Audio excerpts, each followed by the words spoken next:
if nothing else, you will be able to see it on there if it saves.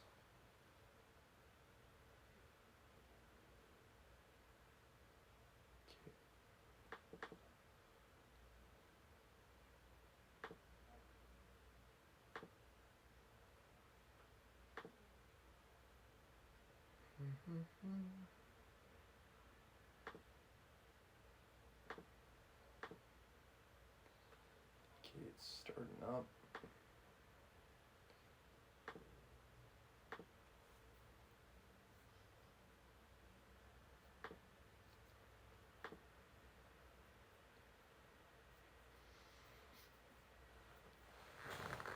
Alright.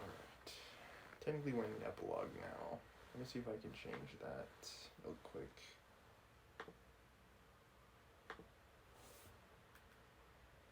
Whoops. I don't want to end, I want to edit.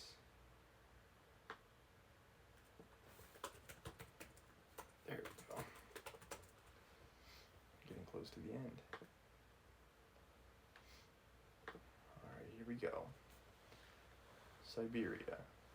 On the banks of a broad, solitary river stands a town, one of the administrative centers of Russia. In the town, there's a fortress. In the fortress, there is a prison. In the prison, the second-class convict, Rodion Raskolnikov, has been confined for 9 months. Almost a year and a half has passed since his crime.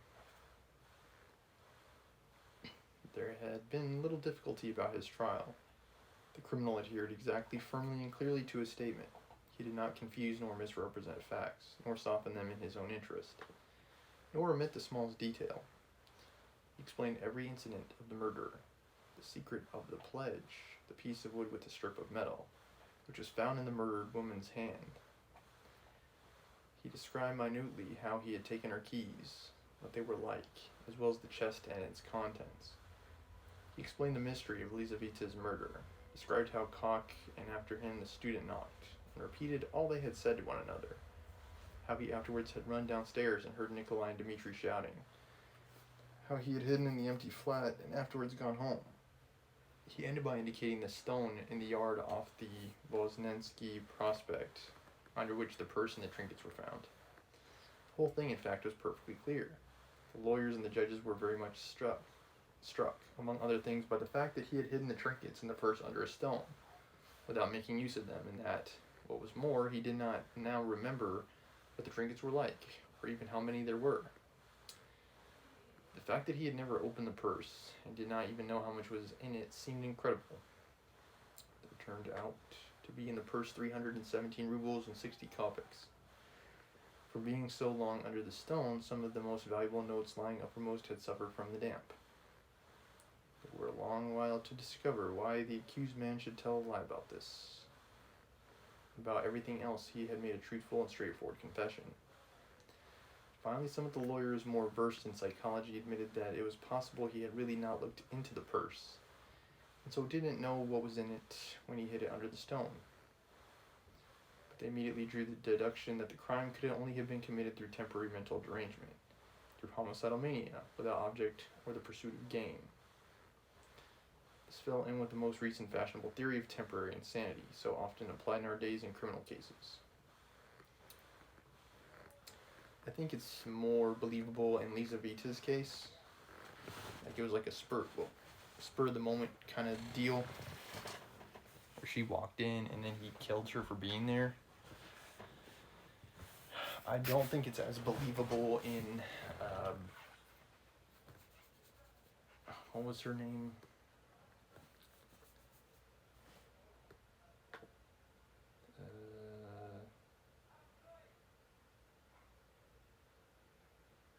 I can't remember really.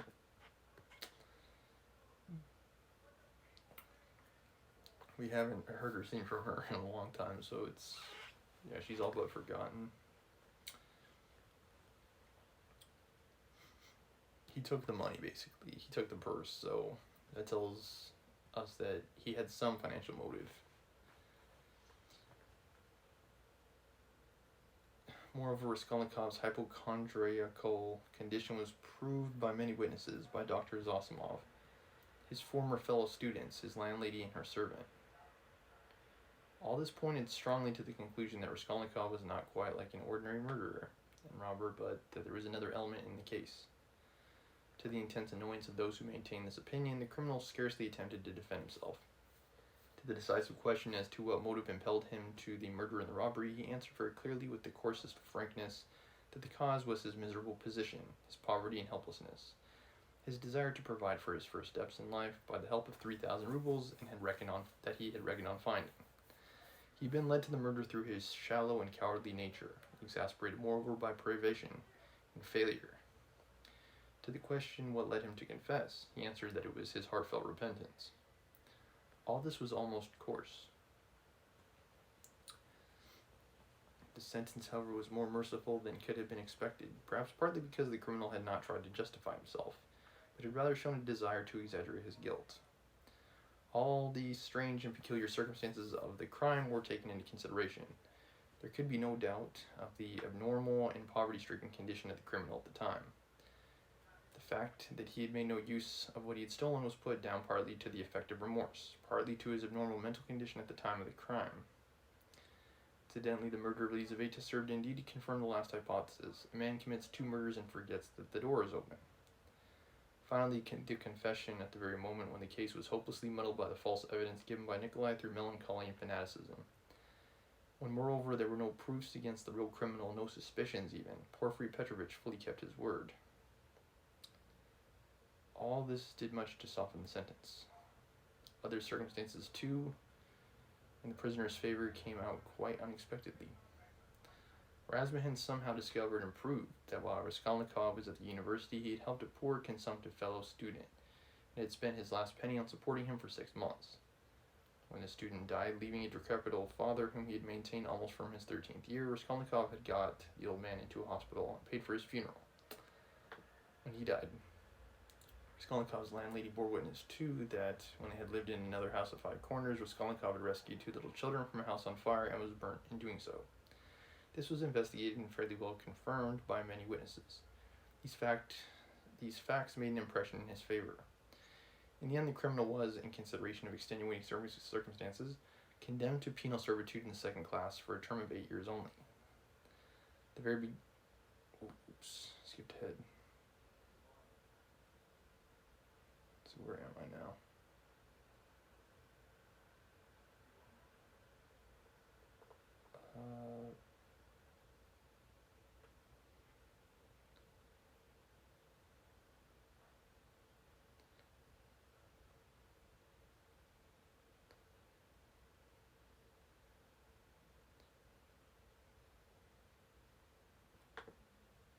I lost my place.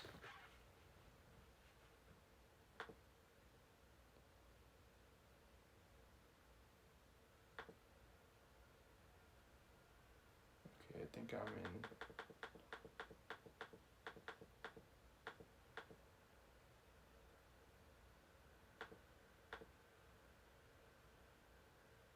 I think I'm here. In the end, the criminal was, in consideration of extenuating circumstances, condemned to penal servitude in the 2nd class for a term of 8 years. At the very beginning of the trial, Raskolnikov's mother fell ill. Dunya and Razumhin found it possible to get her out of Petersburg during the trial. Razumhin chose a town on the railway not far from Petersburg, so as to be able to follow every step of the trial and at the same time to see Avdotya Romanovna as often as possible. Pulcheria Alexandrovna's illness was a strange, nervous one that was accompanied by a partial derangement of her intellect. When Dunya returned from her last interview with her brother, she had found her mother already ill in feverish delirium. That evening, Razumhin and she agreed what answers they must make to her mother's questions about Raskolnikov and made up a complete story for her mother's benefit of his having to go away to a distant part of Russia on a business commission, which would bring him in the end money and reputation. But they were struck by the fact that Pulcheria Alexandrovna never asked them anything on the subject, neither then nor after.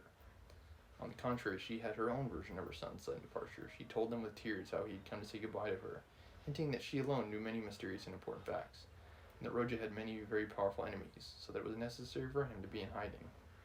As for his future career, she had no doubt that it would be brilliant when certain sinister influences would be removed. She assured Rasmussen that her son would be one day a great statesman, that his article and brilliant literary talent proved it.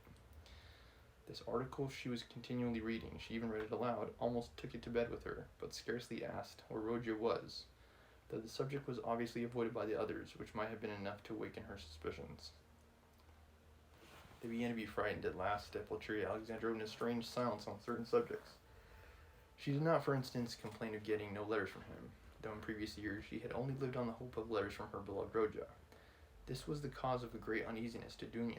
The idea occurred to her that her mother suspected that there was something terrible in her son's fate, was afraid to ask, for fear of hearing something still more awful. In any case, Dunya saw clearly that her mother was not in full possession of her faculties. It happened once or twice, however, that Pulcheria Alexandrovna gave such a return to conversation that it was impossible to answer her without mentioning where Rogia was. On receiving unsatisfactory and suspicious answers, she became at once gloomy and silent. This mood lasted for a long time. Dunya saw at last that it was hard to deceive her, came to the conclusion that it was better to be absolutely silent on certain points, but it became more and more evident that the poor mother suspected something terrible. Dunya remembered her brothers telling her that her mother had overheard her talking in her sleep on the night after her interview with Sverdlov, before the fatal day of the confession. Had not she made out something from that? Sometimes days and even weeks of gloomy silence and tears would be succeeded by a period of hysterical animation. The invalid would begin to talk almost incessantly of her son, of her hopes for his future. Her fancies were sometimes very strange. They humored her, pretended to agree with her. She saw perhaps that they were pretending, but she still went on talking. 5 months after Raskolnikov's confession, he was sentenced. Razmin and Sonia saw him in prison as often as was possible. The last moment of separation came. Dunya swore to her brother that the separation should not be forever. Razmin did the same. Razmin, in his youthful ardor, had firmly resolved to lay the foundations of at least a secure livelihood during the next 3 or 4 years, saving up a certain sum to emigrate to Siberia, a country rich in every natural resource and in need of workers, active men and capital. There they would settle in the town where Rogia was, and altogether they would begin a new life. They all wept at parting. Raskolnikov had been very dreamy for a few days before. He asked a great deal about his mother, and was constantly anxious about her. He worried so much about her that it alarmed Dunya. When he heard about his mother's illness, he became very gloomy. With Sonia, he was particularly reserved all the time. With the help of the money left to her by Sverdlov, Sonia had long ago made her preparations to follow the party of convicts, in which he was dispatched to Siberia. Did Sverdlov really kill himself? It doesn't seem like that was the case at the end of the 8th chapter, I think. It seemed like he was shooting someone else. But, I don't know, maybe he did. I don't know. Not a word passed between Raskolnikov and her on the subject, but both knew it would be so. At the final leave-taking, he smiled strangely at his sisters and Razmin's fervent anticipations of their happy future together and when he should come out of prison. He predicted that their mother's illness would soon have a fatal ending. Sonia and he at last set off. 2 months later, Dunya was married to Razmin. I think I knew it. I think he was like the best guy that she could have ended up with, though.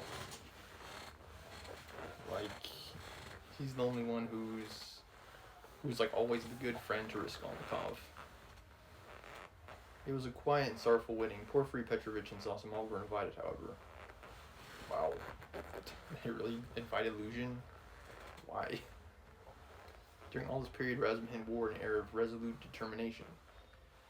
Dunya put implicit faith in his carrying out his plans, and indeed she could not but believe in him. He displayed a rare strength of will.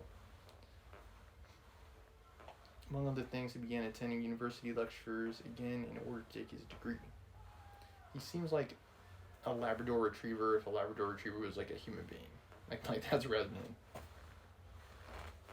Loyal, trustworthy, never leaves your side.